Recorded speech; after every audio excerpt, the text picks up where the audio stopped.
జీవము కలిగినటువంటి దేవుడు, జీవాధిపతి నిశ్చయముగా మరొక దినములో మనల్ని ప్రవేశపెట్టి జీవంతో జ్ఞాపకం చేసుకున్నటువంటి దేవుడు.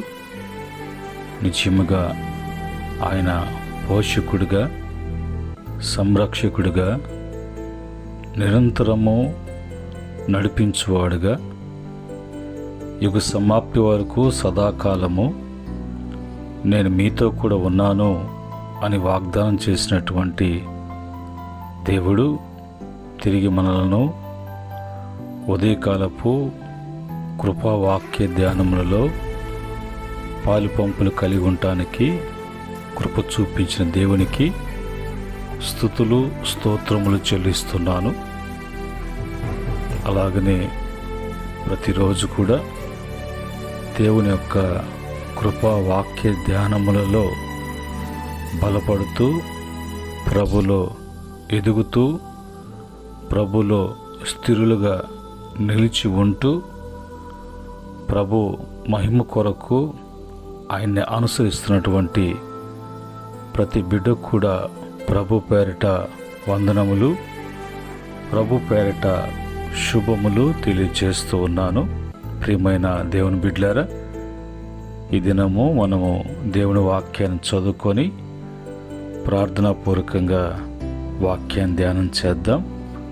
పరిశుద్ధ గ్రంథమైనటువంటి బైబిల్ గ్రంథంలో నుంచి లూకా రాసినటువంటి సువార్త, లూకా శుభవార్తను మనం చదువుకుందాం. లూకా సువార్త 23వ అధ్యాయము 43వ వచనములో ఉన్నటువంటి మాటని చదువుకుందాం. నీవు నాతో కూడా పరదేశంలో ఉందువని నిశ్చయముగా నీతో చెప్పుచున్నాను నేను. మా ప్రేమగల ప్రియ పరలోకపు తండ్రి, పరిశుద్ధుడా, మీకు స్తుతులు స్తోత్రములు చెల్లిస్తున్నాం. ఈ సమయంలో తండ్రి, మీ దాసును మరుగుపరచండి. ప్రతి మాటను వివరించి ఆత్మీయ మేలు కొరకై భక్తిలో స్థిరులుగా నీ నామాన్ని ఘనపరిచేటువంటి పాత్రలుగా మీ చిత్తం మా జీవితాల్లో నెరవేర్చబడినట్లుగా సహాయం చేయమని యేసుక్రీస్తు నామములో అడిగి వేడుకుంటున్నాము తండ్రి, ఆమేన్. ప్రియమైన దేవుని బిడ్డలారా, ఈ యొక్క ఉదయకాలం ముందు చదువుకున్నటువంటి ఈ మాట యేసు ప్రభువారు శిలువ మీద పలికినటువంటి 7 మాటలలో 2వ మాటగా యేసు ప్రభువారు ఈ యొక్క మాట పలికారు. యేసు ప్రభువారిని గొల్గొతా కపాలం అనేటువంటి ఆ యొక్క కొండపైన ఆయన సిలువ వేస్తున్నప్పుడు ఆయనతో కూడా 2 సిలువ వేయబడ్డారు. ఆ సిలువ వేయబడినటువంటి వారు మామూలు మనుషులు కాదు. వాళ్ళు బందిపోటు దొంగలు, గజ దొంగలుగా పేరు పొంది అనేకమైనటువంటి నేరాలు చేసి, ఇంకా వాళ్ళు చేస్తున్నటువంటి నేరాలకు హద్దు పొద్దు లేక వారు చేసేటువంటి ఆ యొక్క దొంగతనాలను బట్టి రోమా ప్రభుత్వము ఇంకా వీరు బ్రతకనిస్తే, వీరు కానీ బ్రతికి ఉంటే ఈ యొక్క దేశమంతా, ప్రాంతమంతా వీరు అంతా కూడా దోచుకోవటమే కాకుండా ఎంతో నాశనము, నష్టము, ప్రాణ అపాయాలు కలుగుతాయి. కనికరము లేకుండా కఠినమైనటువంటి ఎంతటికైనా దారి తీసేటువంటి ఆ గజదంగులకు తీర్పు తీర్చబడి యేసు ప్రభుతో కూడా వారు కూడా సిలువ వేయబడ్డారు. అయితే యేసు ప్రభు వారు చేసినట్లుగా, వారు జీవించినట్లుగా వాళ్ళు జరిగించినట్లుగా ఆయన ఏది కూడా చేయలేదు. కానీ ఆయనలో ఏ పాపము ఏ నేరము అనేది ఆయన మీద లేదు, ఆయన చేయలేదు. అయితే అక్కడున్నటువంటి ఆ యూదులు యేసు ప్రభు యొక్క మరి ఆయన లోకానికి దైవ కుమారుడుగా వచ్చి మానవుల్ని రక్షించటానికి, విడిపించటానికి, వాళ్ళ పాపలను తప్పించటానికి, వారందరూ కూడా ఎవరు నశించిపోకూడదు మానవుల్ని ఉద్దేశించి ఆయన పరలోక శుభవర్తమానాన్ని, దేవుని యొక్క మాటలను, దేవుని చిత్తాన్ని జరిగించడానికి వచ్చి వాళ్ళందరి దృష్టిలో ఆటంకముగా వాళ్ళు చేస్తున్నటువంటి నేరాలు, అన్యాయాలు అతిక్రమించి వాళ్ళు జరిగిస్తున్నటువంటి ప్రతిదీ కూడా యేసు ప్రభు ఖండిస్తూ, ఇట్లా చేయకూడదు, ఇది దేవుని చిత్తం కాదు అని దేవుని చిత్తాన్ని ప్రవేశపెడుతూ ఈ లోక రాజులు, రాజ్యాలు, మనుషులు వాళ్ళ యొక్క న్యాయాలు, అన్యాయాలు, వాళ్ళ యొక్క బ్రతకటానికి పేరు ప్రఖ్యాతుల కొరకు ఏదైనా కూడా చేయగలిగినటువంటి తెగించినటువంటి కఠినుల మధ్యలో, మురుకుల మధ్యలో, అజ్ఞానుల మధ్యలో ఆయన ఎంతో ప్రేమతో, ఎంతో దీనుడిగా వారిని విడిపించి వారి శిక్షను ఆయన భరించటానికి త్యాగమూర్తిగా ఈ లోకానికి విచ్చేసినటువంటి ఆ పరిశుద్ధుడు ఆయన్ను మీద నెపములు మోపి అన్యాయమైనటువంటి తీర్పు తీర్చి దొంగ సాక్ష్యాలను పెట్టి ఆయన్ను సిలువకు శాపగ్రస్తమైనటువంటి మరణానికి అప్పగించినటువంటి ప్రజలు వారు ఆయన మరణాన్ని చూడాలా, ఆయన్ని వారికి ఆటంకాలు లేకుండా ఆయన్ని పూర్తిగా లేకుండా చేయాలి. అలా చేశాము, అలాగా చేస్తున్నాము అన్నట్టుగా వారిలో వారు అవిధేయతగా ఉప్పొంగుతూ జీవించేటువంటి ప్రజలు అక్కడ ఉన్నారు. వాళ్ళకు అనుకున్నటువంటి పనిని సాధించామని. కానీ ఆయన లోకరక్షకుడిగా వచ్చి మానవుల యొక్క పాప విమోచన కొరకు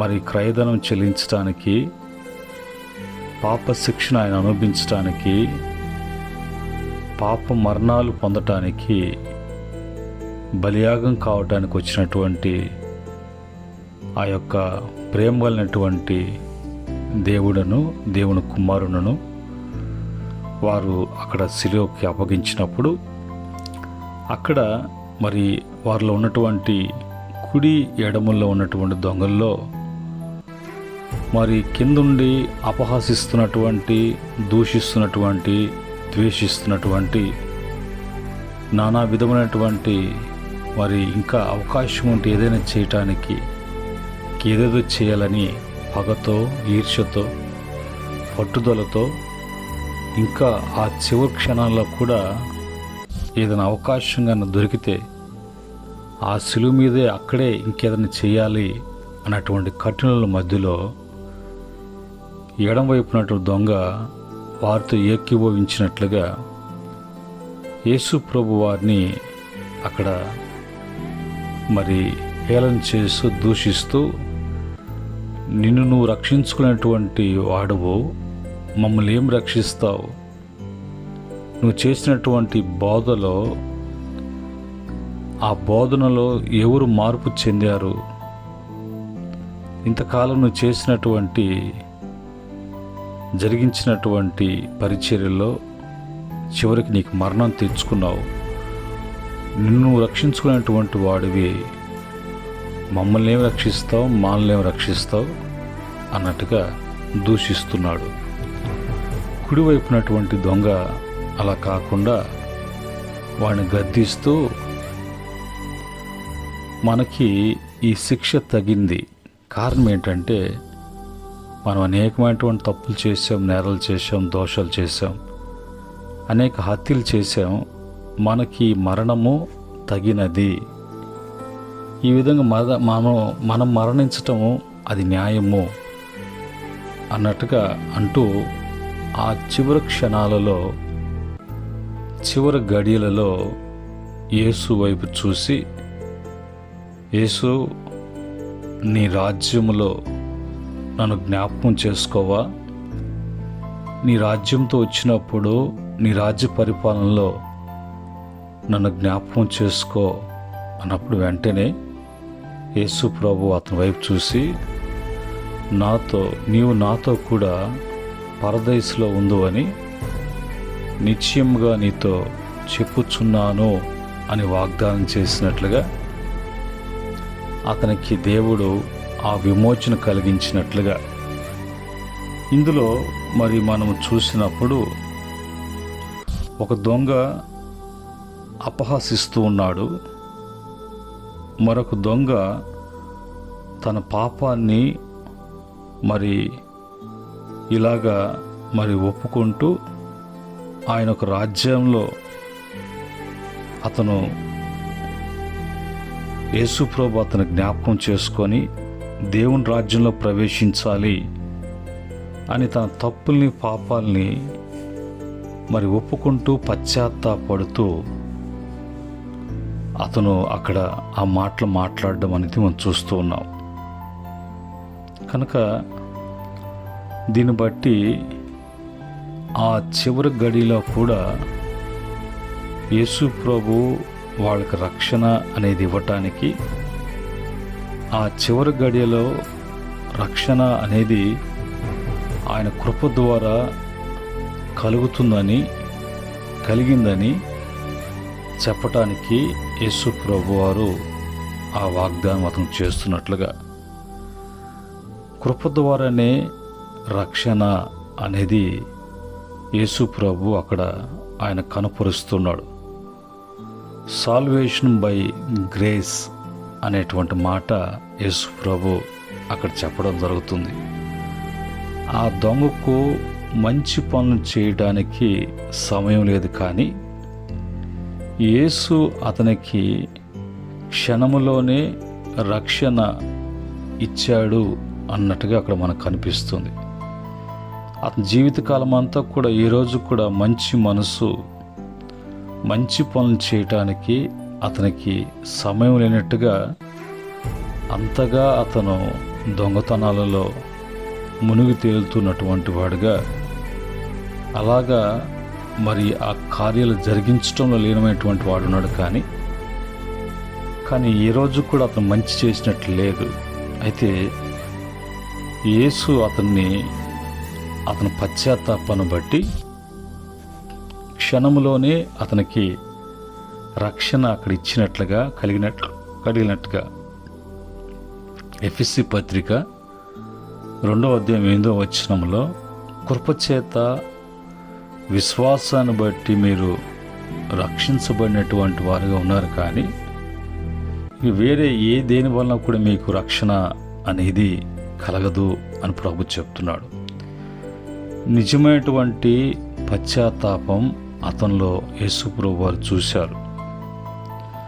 మరి ట్రూ రిపెంటెన్స్ అనేది అతనిలో యేసు ప్రభు చూడటం, దొంగ తన తప్పుని ఒప్పుకుంటున్నట్లుగా, రెండవదిగా అతనులో ఉన్న పశ్చాత్తాపాన్ని మనకు తగిన శిక్ష పొందుతున్నాం అన్నట్టుగా అతనిలో నిజమైనటువంటి మార్పుని సూచనగా ఆడు చూపిస్తున్నట్లుగా, అందును బట్టి అతనికి రక్షణ అనేది కలుగుతుందని.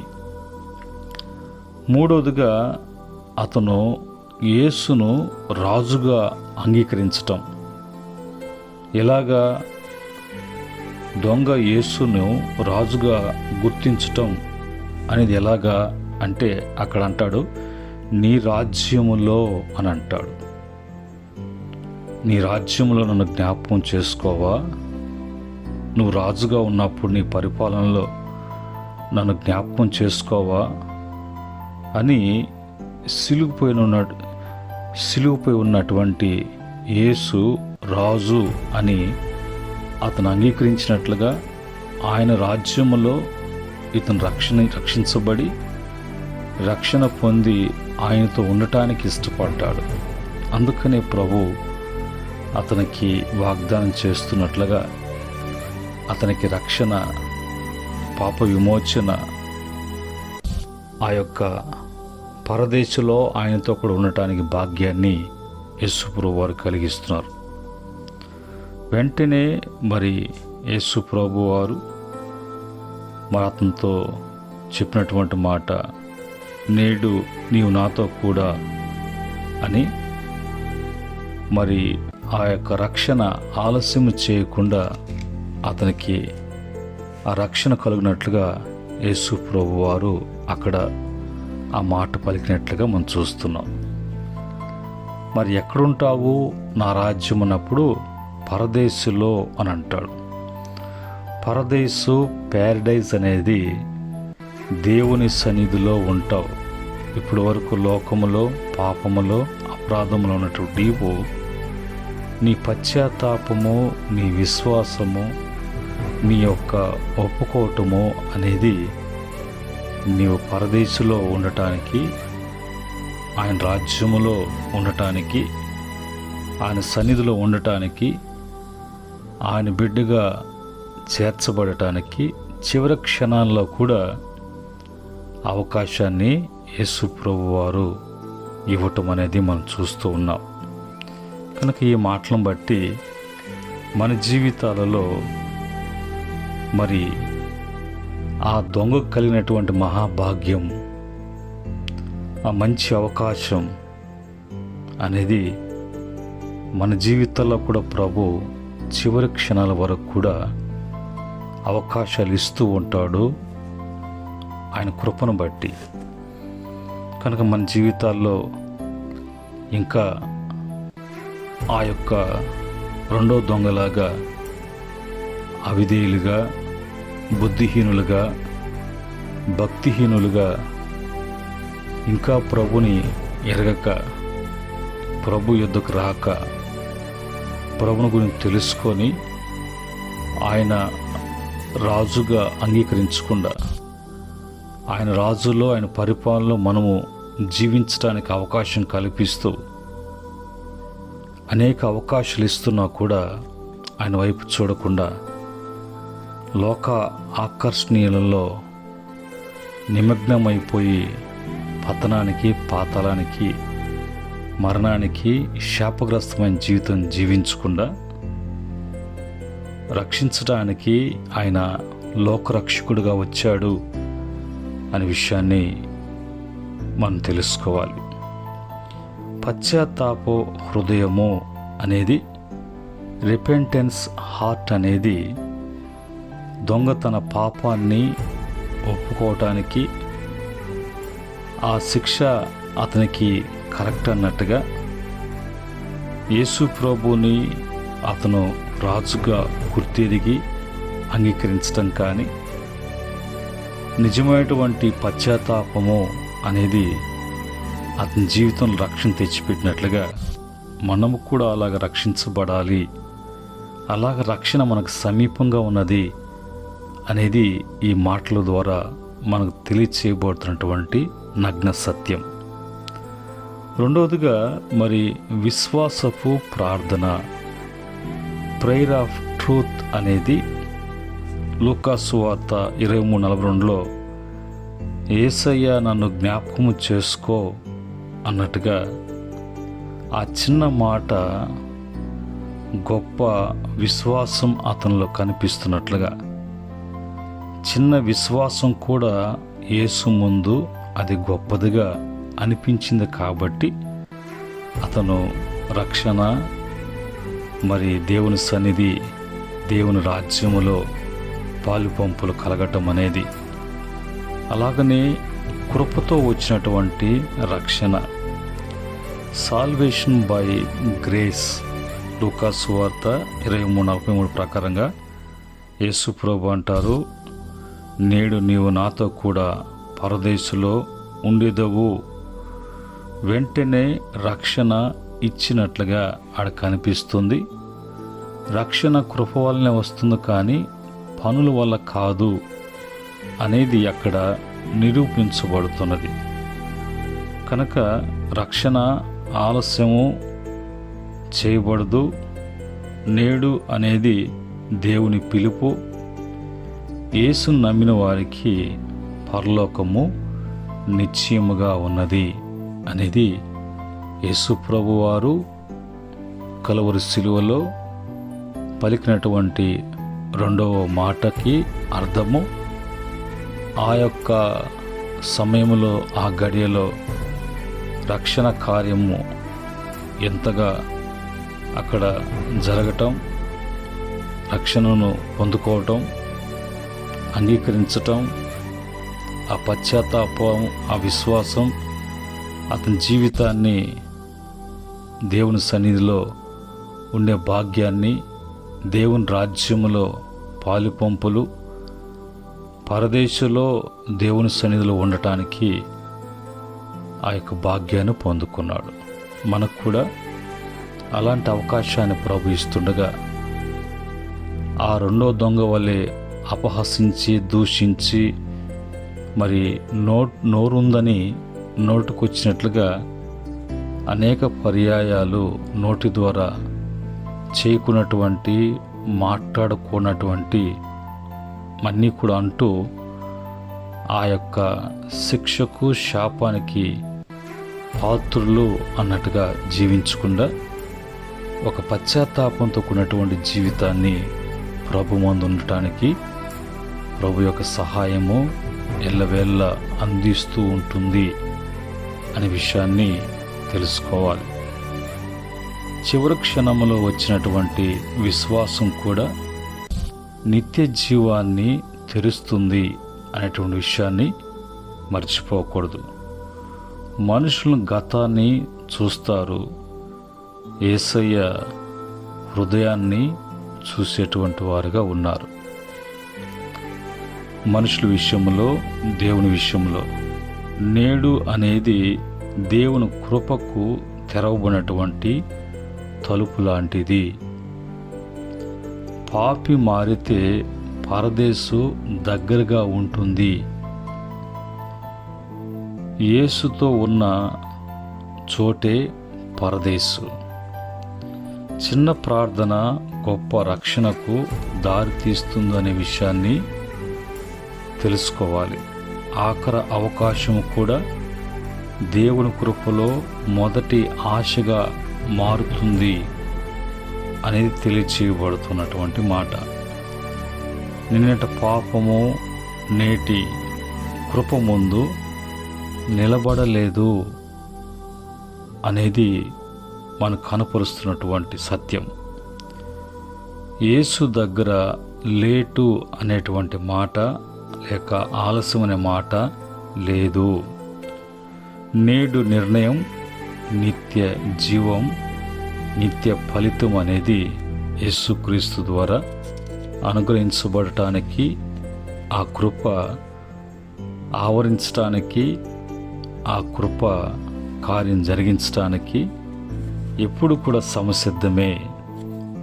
అయితే ఈరోజు నువ్వు ఈ మాటలను బట్టి, యేసు ప్రభు వారు సిలువలో పలికినటువంటి మాటను బట్టి నీవు ఏ స్థితిలో ఉన్నావు, ఉన్న స్థితి, జీవించే జీవితము అది కరెక్టా కాదనేది తెలుసుకోవటానికి మరొక అవకాశం ప్రభు నీకు ఇస్తున్నాడు అనేది గుర్తెరిగి ప్రభులో తిరిగి సరిదిద్దుకొని మనం కూడా ఆ దొంగకు కల్పించినటువంటి అవకాశం, ఆ దొంగ పొందుకున్నటువంటి రాజ్యం, ఆయన నివసించేటువంటి నిత్య జీవం ఏ విధంగా అయితే పొందుకున్నాడో చివరి గడియలలో, క్షణాలలో, అలాగనే ప్రభు మనకు ఇచ్చినటువంటి అవకాశం ఒకవేళ ఇది చివరి గడి అయి ఉండొచ్చేమో, ప్రభు రాకడ లేంటి లోకాన్ని విడిచిపెట్టేటువంటి సమయం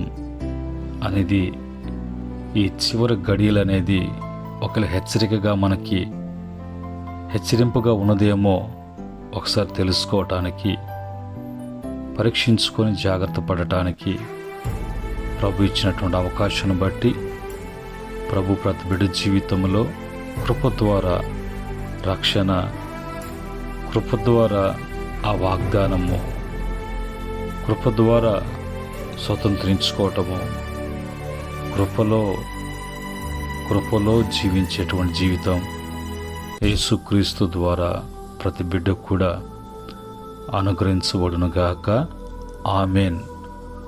మహాపరిశుద్ధుడవు, మహాగణుడవు, మహోన్నతుడవు, నిత్యము ఆరాధించబడుతున్నటువంటి ఆరాధికుడా, మా యొక్క ఆత్మలకు, మా ప్రాణాత్మ దేహాలకు నాయన మరి కాపాడేటువంటి బాధ్యత కలిగినటువంటి మా ప్రభు స్తుతిస్తున్నాం. యేసు ప్రభు వారు మరి మీరు పలికినటువంటి రెండో మాటని ఈ దినము ధ్యానం చేసుకోవటానికి కృప చూపించారు. మీ మాటలు మరి బుద్ధిగంతల వరకు వెళ్ళటానికి, అనేక మంది విని వారి జీవితాల్లో గొప్ప మార్పు కలగటానికి, ఏ ఒక్కరు నశించిపోకుండా అందరూ రక్షించబడి నిత్య జీవం పొందుటయే దేవుని చిత్తము అని నెరవేర్చినట్లుగా మనకు కనుపరిచినటువంటి సత్యాన్ని ప్రతి బిడ్డ కూడా అంగీకరించి రక్షణ పొందుటకు, నిత్య జీవం పొందేటువంటి భాగ్యము యేసుక్రీస్తు ద్వారా అనుగ్రహించమని యేసుక్రీస్తు నామములో అడిగి వేడుకుంటున్నాము తండ్రి. ఆమేన్. పరమ తండ్రి ప్రేమ, కుమారుడు దివ్యకృప, పరిశుద్ధ ఆత్మ యొక్క సహవాసం ఈ మాటలు వింటున్న బిడ్డలకును, ఈ మాటలు ఎంతమంది బిడ్డలు అంగీకరిస్తున్న బిడ్డలకును, సకల పరిశుద్ధులకును ఆయన దాసులకును సదా తోడై ఉండి నడిపించునుగాక. దేవుడు మిమ్మల్ని, మీ కుటుంబాలు దీవించి అన్ని విషయాలలో వృద్ధిపరచునుగాక. దైవాశీస్సులు మీకు కలుగునుగాక. ఆమేన్.